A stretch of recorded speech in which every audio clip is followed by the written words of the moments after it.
The Education Department clarified that there were no required colors for the alternate uniforms of public school personnel.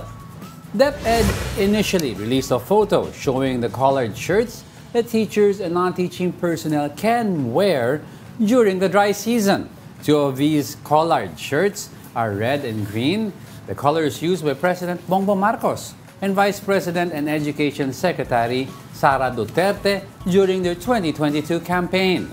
ACT Teachers Party List Representative Franz Castro slammed the potential political implications of using these colors. But DepEd said that school personnel can wear colored shirts with any color of their choice. Yeah, they can choose. Kakaloka Nasa talaga. option lang. Pero in all fairness naman, I remember even the time of Pinoy, some government personnel were wearing yellow shirts na may, or yung either that or may logo, yung logo ng map yung kay that Pinoy uses. Oh, yeah. So, preference lang naman nila yun. Oo, totoo naman yan. Naloloka lang ako kasi hindi mo na masuot ngayon yung favorite mong color kasi baka mamaya malagyan na ng kulay na kung anong political side. Especially tayo sa work natin. Diba? Even sometimes may favorite color ka. I remember one time, nung bago ako sa One Balita Pilipinas, nagsuot ako ng yellow. Tapos sabi, dilawan daw ako. Teka lang, bago pa may dilawan, may color yellow na. Yan ang preference. May mga netizens.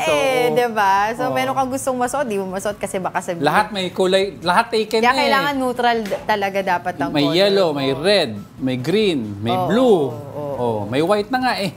Pero yun, remind lang natin, hindi naman binawi, pero nilinaw ng DepEd It's na an kahit option anong in color. colored t-shirt ang pwede na. Importante, pwede silang mag-t-shirt. Lalo na doon sa mga activities ng DepEd na pero, mainit, dinawin diba? ko lang, pwede kahit anong color, provided yun ang, yung sanction ng DepEd na pinakita nila. So there's red, green, Tapos may logo ng DepEd. May white ako nakita at saka may isa pa eh. Basta yung within those, pwede ka mamili. Tapos pwede nila suot yun. Yun yung sinasabi ko kanina. Yung sa mga events ng DepEd na napakainit. Diba? Gusto ko nang tanongin sana, paano yung mga MMDA personnel natin? Diba meron din sila na pero nalabas? Ewan ko nga, hindi ko pa sila nakikita na naka-shorts. Pero before, di ba hanggang, hanggang yung covered yung knees lang nila. I remember last year, naka-ganon sila eh. Yung naka-summer wear. Ang init talaga.